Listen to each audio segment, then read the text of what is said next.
today's programme, we look at RAF Harriers, which have been deployed into the field for exercise Lionheart. Just over 24 hours ago, a state of war was declared. The battle phase of exercise Lionheart has begun. The Blue Forces are now officially at war with the Orange Forces from the other side of the interstate border. Last night, there were air attacks into the Blue Zone.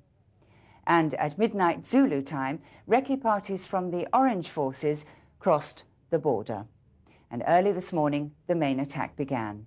We were at Sottrum, a village to the southeast of Hildesheim, where the Orange Forces were moving towards the Sabessa Gap. The bridge over the River Netta is an important target for the Orange Forces. At the moment, it's controlled by the Blue Forces, played by the Scots Dragoon Guards. They know that the enemy isn't too far away and getting closer all the time.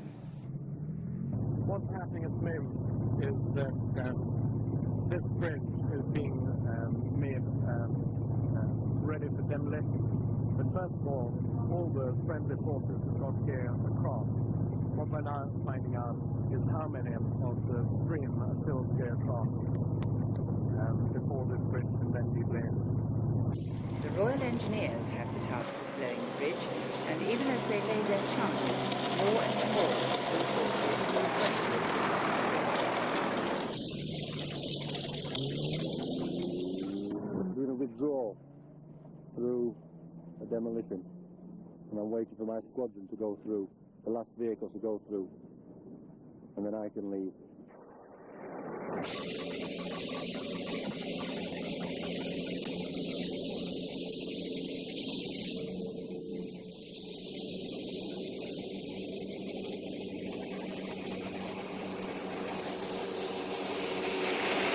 As the last vehicles cross the bridge, it's almost ready to go.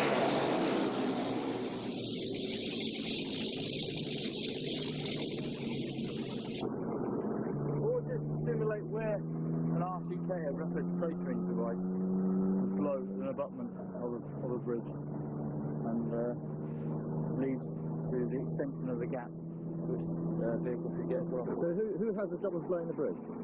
I do. The Blue Force commander has to sign the order for the bridge to be blown.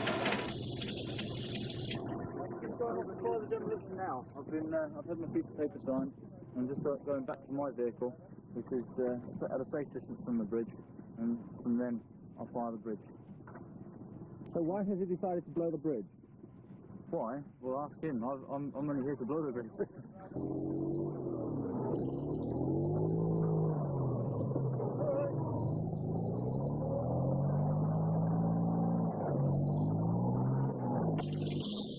To indicate to the enemy troops that the bridge is now out of action, the umpires tie white tape onto it. No troops in vehicles may now cross the bridge until it has been repaired or replaced. But this also applies to friendly forces, not just the enemy.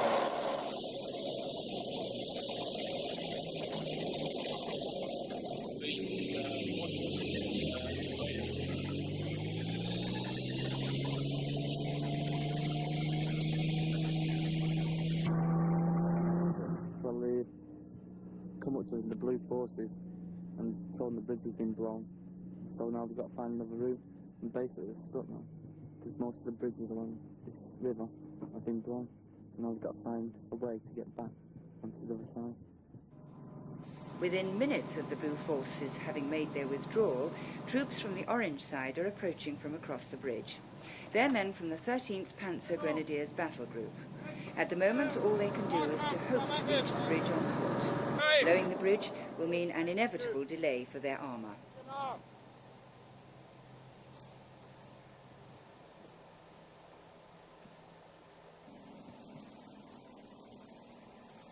Further south along the same river, the Orange troops are faced with yet another blown bridge, but this time they have with them a Leopard bridge layer.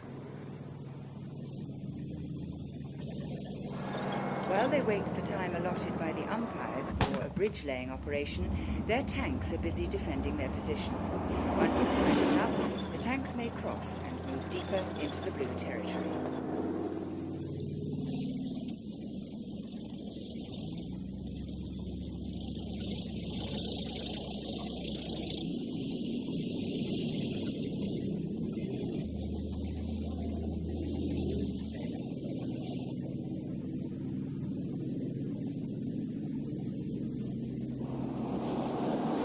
let's move to a more peaceful area of the countryside, away from the battle zone, with my camera.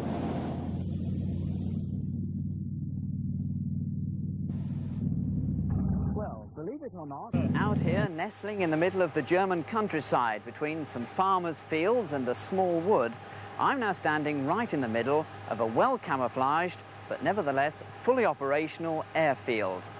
Because today we're with part of 4 Squadron from RAF Gütersloh, who've just deployed 6 of their Harriers into the field. Now the Harrier, although 15 years old, is still the only vertical takeoff Allied aircraft, and as such is one of the most versatile pieces of RAF equipment. It has the ability to adopt any old piece of ground as an airfield. This means it can live close to the battlefront in times of war and therefore vastly increase its sortie rate. However, to set up 6 Harriers in the field requires much more than just 6 pilots, as the site commander here, Squadron Leader Ian Huzzard, explained to me. We do. In fact, we have more than 6 pilots. We have, on this site, 13 pilots, including the squadron boss, purely because the pilots get tired and the airplanes don't. We have here effectively a small airfield. Most of the facilities you would find on an RAF airfield deployed into this field in this road strip. So what do you need when a Harrier is in the field as backup? For the Harrier itself, you need the engineering, servicing, fuel and weapons loads. But for the people who maintain it and fly it, you need the other home comforts like food and guarding for the site itself. And other facilities. We have the Reconnaissance Intelligence Centre, where our reconnaissance film is processed. We have Army liaison officers. We also have signals to communicate ourselves with the Army and with each other. And on this site, probably most important, is the Royal Engineers, who maintain the site and put down the tin planking on which we taxi around. So are you totally self-contained here? Could you remain in the field for as long as is necessary? Yes, we could. So what's your function as far as exercise Lionheart is concerned? We have 2 functions. One is tactical reconnaissance for the Army, and the other is ground attack in support of the Army.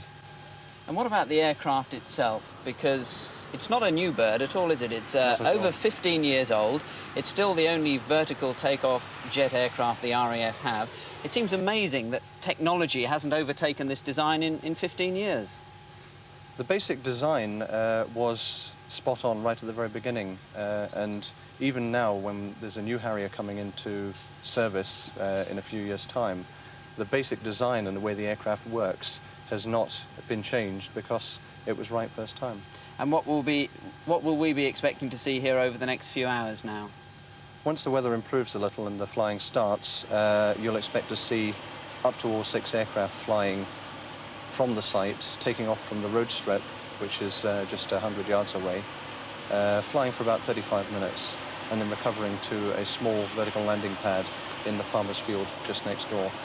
And what does the farmer think about all this? The farmer's quite happy because any damage that's done to his property will be repaired by the Royal Engineers before we leave. During and after an exercise, somebody has to do gearing up. Later one night, I met a bunch of lads from the Royal Engineers who talked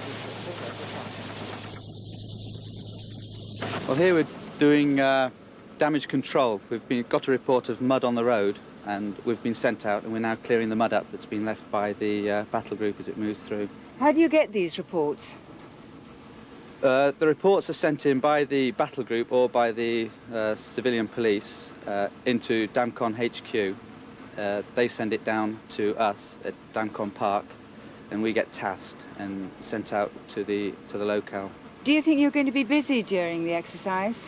Yes, I'm very busy. It's just started now. Today I've been out 3-4 times already, and the lads have been out. It's been quite busy today. What have you been doing today? This morning, in fact, first thing this morning, about 00:30, we got a call, mud on the road, and that was very heavy. We had the rain as well. That took a couple of hours to clear. And then about dinner time, we got a call out where somebody had smashed down a sign and filled in a ditch at the side, which we had to dig out, rebuild up the thing, had to make out a report on any damage to crops that were done. What do you normally do? If we weren't doing this, we'd be attached to one of the infantry units and we'd be following them around, probably building bridges, laying minefields, anything like that, a normal engineer task. You're doing a very nice, grand job, keeping it clean. Cheers. Each of the 4 RAF operational bases, that's Wildenrath, Larbruck, Bruggen and here at Gütersloh, is defended by an RAF regiment squadron equipped with these rapiers. Now, rapier is a surface-to-air weapon system designed to destroy enemy aircraft travelling at anything from helicopter to supersonic speeds, even if they're flying at very low level. Now, obviously, the defence of any airfield is vital. But just how effective is rapier? Flying Officer Dave Howes explains. Overall, the system is very good.